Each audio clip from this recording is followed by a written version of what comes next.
So the airline website you're using right now isn't badly designed, even though it certainly feels like it is. No, that's the trap. It's working exactly how they built it to work. Every single thing on that page, the flashing price, the urgency timer, the seat map showing almost nothing is free. It all has one job, to get you to spend more money before you even pick a seat. And we've all been there. You start booking a flight that looks like, say, $400. And somewhere between the search screen and the final confirmation, oh, you're looking at $650. And you're not entirely sure how that happened. Right. A bag here, a seat there, some insurance you panic-clicked on. Well, after 18 years of travel to over 100 countries, we still catch ourselves falling into these traps as well. But the difference now is we know what to look for. They're not making money on the ticket anymore. They're making money on every single thing that you add to the ticket. The bags, the seat selection, the flexibility, the upgrades. That is where the margin lives. Which means that $350 flight you found, it is a good deal, but is intentionally incomplete. You're going to add the rest. Or should I say, you're going to accidentally add the rest.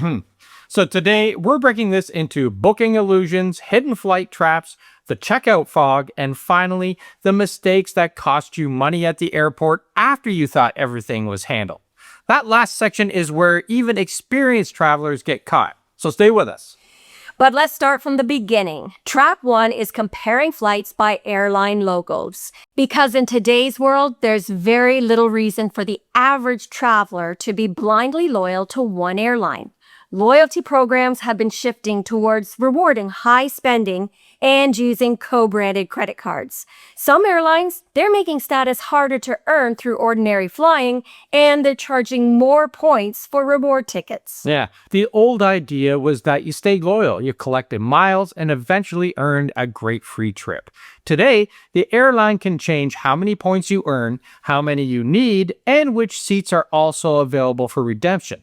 So today's booking decision should be about the final price and the conditions attached to it. The days of automatically paying more because this is our airline are over. Loyalty should follow value, not the other way around. Right.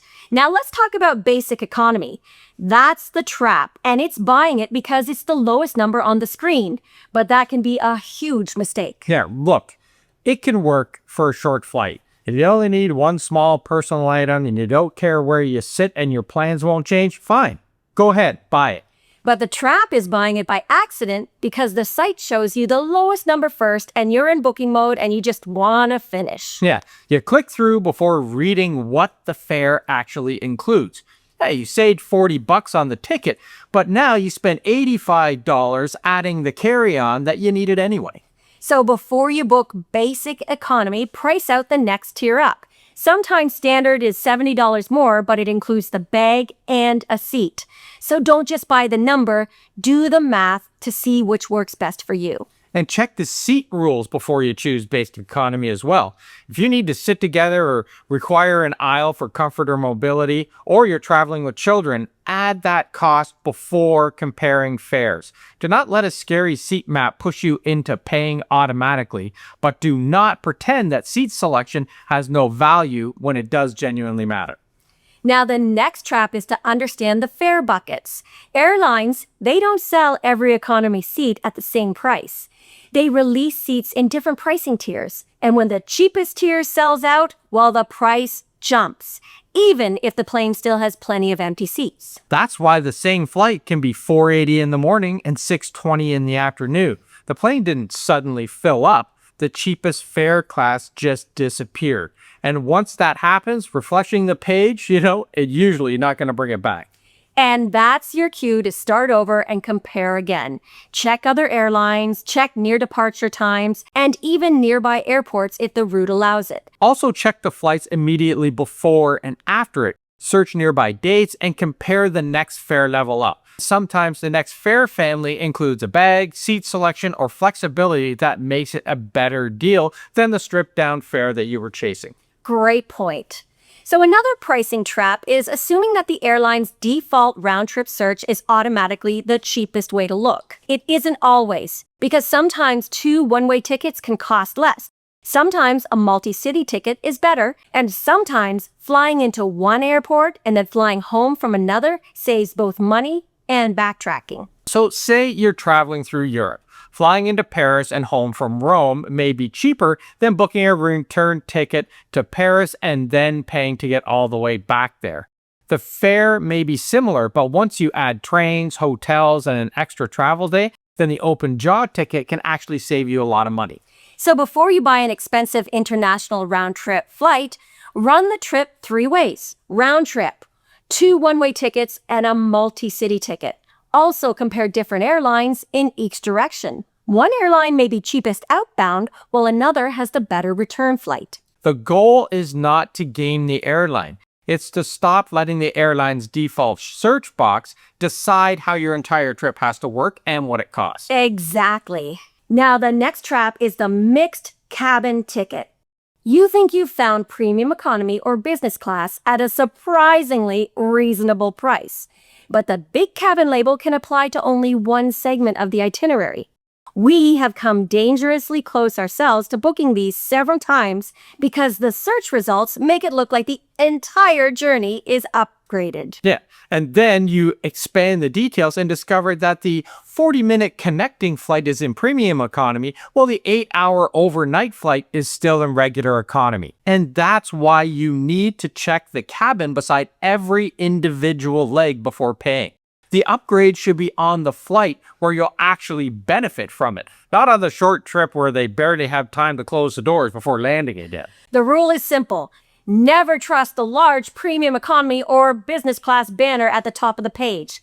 Expand every leg, check the aircraft, and ask yourself which flight you actually are paying to upgrade. A bargain mixed cabin fare is only a bargain when the premium seat is on the part of the trip that matters. Yeah. Now, the next trap is the baggage rules, and this one catches even experienced travelers because there is no single airline baggage policy anymore. The allowance can change with the route, the fare class, the destination, the operating carrier, loyalty status, and whether your flights are even all on one ticket. Open the exact fare details for the exact route and check baggage allowance for all of the legs. And that matters even more if you're hopping around Europe or connecting onto a low-cost carrier. A bag that was perfectly acceptable on your transatlantic flight can suddenly be too heavy, too large, or not included at all on the next leg. And some of the airlines are much stricter about weight than North American travelers are used to, so it fits in the overhead bin isn't always enough. No, so price the bag before you buy the flight, not after. Add the carry-on or checked bag charge to the comparison, pay online when it's cheaper, and weigh and measure your luggage at home. Baggage is not an afterthought anymore. It can completely change which flight is actually cheapest for you.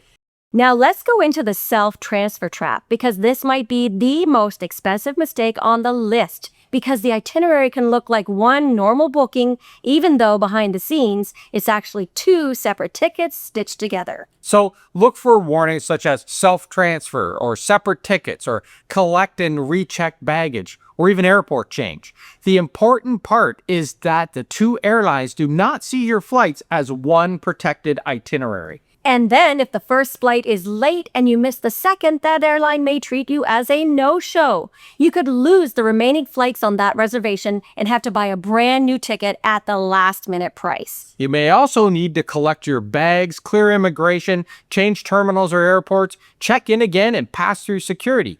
That can create transit visa or entry requirements that do not apply to a normal airside connection. A cheap self-transfer is only cheap if every part works perfectly. Now, let's talk about minimum connection time, because it's not the same as connection time. So what is that? Well, airlines sell you legal connections. Legal means technically meet their minimum threshold, but legal does not mean comfortably realistic or smart. So, a 45-minute connection in a large hub with a terminal change and a passport control may be technically legal, but it can still be a genuinely terrible idea and cause a ton of stress. Yeah.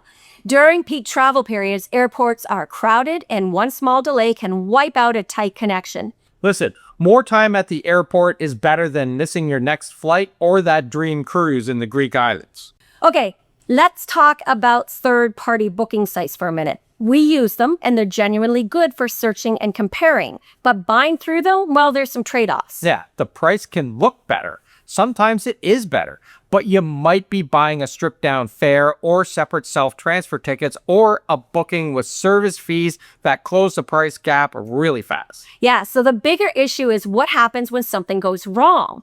Cancellation, rebooking, a schedule changed. Now you're stuck between the agency and the airline, and they're both pointing at each other. So use third-party sites to find the fare, then compare directly with the airline. Now, the next trap is different from everything we've covered because it does not happen while you're booking. It happens on the day you fly. After the bags are packed, the hotel's paid for, and the tour or cruise is waiting at the other end. And there's nothing in travel quite like reaching the check-in desk and hearing, "I'm sorry, we can't let you on board." That one sentence can cost more than every baggage fee, bad seat, and overpriced upgrade on this list combined. The trap is assuming that a valid passport is all you need. Depending on your destination and route, you may also need a visa, travel authorization, proof of onward travel, or permission to transit through a connecting country. Passport validity catches people too. Your passport may still be valid on the day you travel, but some destinations require several months remaining beyond your trip. And if the rule says 6 months and you have 4, well, the airline, it can stop you before you ever leave home. Then check that the name on your ticket matches your passport and any visa or travel authorization. The documents they need to match. Okay, let's move on to one of the most common mistakes, the boarding time trap. Yeah, departure time is when the plane is scheduled to leave. The gate closes before that, sometimes much earlier than travelers expect, and the exact cutoff depends on the airline and the airport. So if you're still at the security gate when the gate closes, seeing the aircraft through the window will not save your seat. No, and the cost isn't just the new ticket. It's the hotel you can't check into, the prepaid tour that doesn't refund no-shows, the cruise ship that's already sailed onto the next port. So here's what you do. You calculate your airport timeline from boarding time, not departure time. Check the current security wait times through the airport's official app or website, then add a buffer instead of treating an estimate like a guarantee. Yeah, summer airports right now are the busiest they've been in years. So be earlier than you think that you need to be. So all of these traps that we mentioned have one thing in common. They work best when we are rushing. We see a good fare, we get excited, and we just want to finish the booking before the price changes again. And the airline system is built around that exact moment.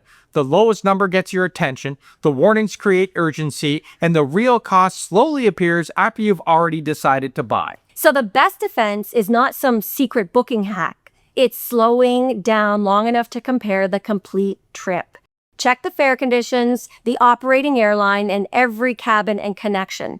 You want to check the baggage rules and the final price after everything you actually need is added. And before you leave home, check the documents and work backward from boarding time, not departure time. We have spent 18 years traveling to 130 countries, and we have still come close to falling into several of these traps ourselves. Experience, it doesn't make you immune. It just teaches you where to slow down. So make sure to subscribe because we have more practical travel guides coming before the summer rush. And tell us in the comments, which one of these has caught you before? Or is there an airline trap that we missed that every traveler should know about? Let us know. So remember, travel smart, keep your money, and we'll see you in the next video. Thanks for watching. Ciao for now.